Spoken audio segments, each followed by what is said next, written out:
Not all spiritual workers are created the same. I remember back in 2008 when I was younger than I am now, I met a practitioner who was especially talented at calling spirits. Those who know me and my fiery spirit know that it wouldn't be long until I bumped heads with him. And he taught me one of the best lessons that I've ever been taught in my pursuit of hoodoo, root work, and conjure, and magic in general.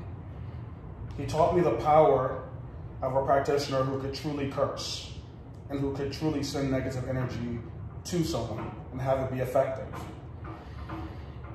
The curse that he sent me was a spirit that I could not see. I didn't know when it was around or what it was doing.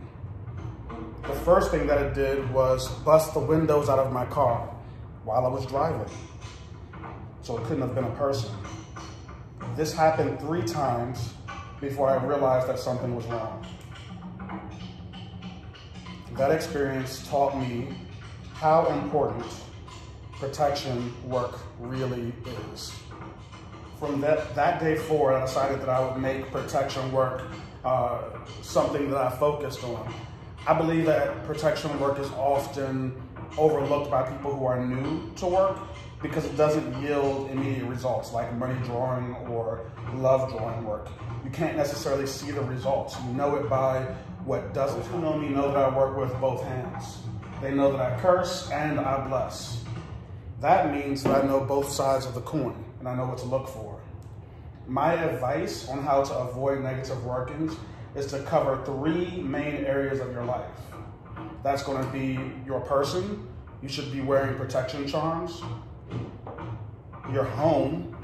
You should have some type of ward over your home. And your main form of transportation, so that's your car or your bike, anything like that. Those are the 3 places someone who would work against you would try to hit. But before we jump right in, let's talk a little bit about Saint Michael. Saint Michael is considered an archangel, which means that he works for everyone.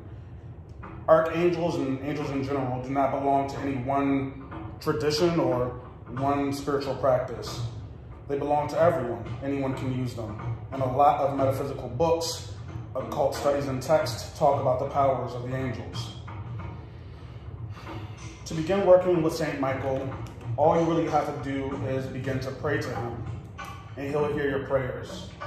One prayer that you can use is a canon Catholic prayer that I prefer, and it goes, Saint Michael the Archangel, defend us in battle. Be our protection against the wickedness and snares of the devil. May God rebuke him, we humbly pray. And do thou, O Prince of the heavenly host, by the power of God, thrust into hell Satan, and all evil spirits who wander through the world for the ruin of souls. Amen. Say that every morning before you leave the house, and really try to focus on St. Michael's presence. As you continue consistently, you'll begin to feel him more around throughout your day and become familiar with how he feels. This is St. Michael's sigil, and I hope that you can see it on the candle.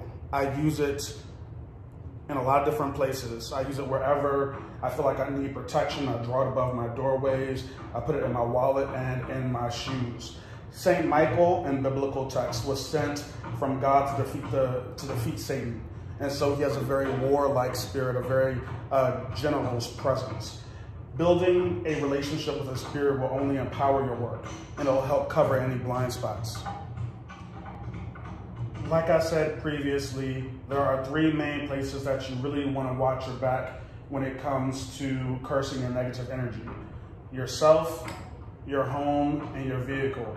Let's start with how to protect yourself. I'm going to share a simple trick that I use, and this is the creation of a coffin nail cross, which looks like this. All you need are 2 coffin nails or carpenter nails and red string. After you attach the 2 coffin nails, you want to read Psalms 91 verse 1 through 4 over the coffin nail cross 3 times in a row. Carry this absolutely everywhere. You can put it in your wallet. You can attach it to a necklace and wear it as a necklace. You can put it in your car, and you can send it with people you love, for instance, your child, in their book bag. It's a really easy and simple way to protect yourself and the ones that you love on a regular basis. Next, you want to protect your home. The best way that I've found to protect the home is with a powder, because I feel that powders are covert and undetectable. You want to create a simple protection powder, and I'm going to share with you a really easy recipe. You want to use equal parts powdered red brick dust. You want to use iron powder, powdered cascarilla, and agrimony in equal parts. Turn that into a powder. Pray over that powder. Allow it to sit in front of a white candle overnight with a glass of water. I would also still recommend reading Psalms 91 verse 1 through 4. After that powder has sat overnight, you want to create a thin line across your front door, your back door, maybe add a pinch to your windows. And I will also do a thin outline over my property to create a fiery wall of protection. Last but certainly not least, I would suggest creating a protection oil. If you don't know how to create a protection oil, just go to crescentcityconjure.us. We have it there.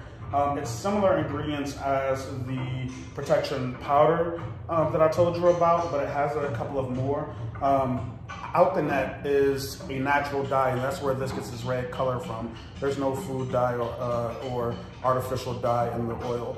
You can decide to use alkanet in your oil recipe.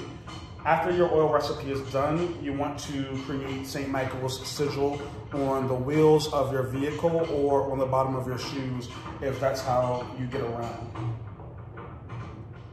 A few other tricks that you can decide to use. Iron has always had the ability to divert mischievous or negative spirits or entities. So anything that is iron holds the spirit of protection, which is why you're using iron powder in the protection powder. You can also use railroad spikes. You want to take 4 railroad spikes and plant them in the 4 general directions of your home to reinforce that fiery wall of protection. I will also learn to use chicken foot, so dried chicken feet. Chicken always scratch at the dirt, always trying to reveal the truth, always trying to see what's underneath. And that's a really good energy to have hanging above the doors of your home. A little advice that I want to leave you with, other things that you can do to divert the attention of someone who would wish you ill is to wear lighter colored clothing. You also want to keep any protection charms underneath your clothing. So if you're wearing a religious necklace or a protection charm, you want to put it underneath your shirt. This helps to hide your protection. So if I know where your protection is, I know where to hit. If I don't know where your protection is, then it makes it a little harder for me to find it and work against it. So I would suggest hiding it. In your practice, you always want to be expanding. You always want to learn more. There's a whole lot more to protection work. So I wish you the best in your continued studies. My name is Elias with Crescent City Conjure, and I want you to stay blessed.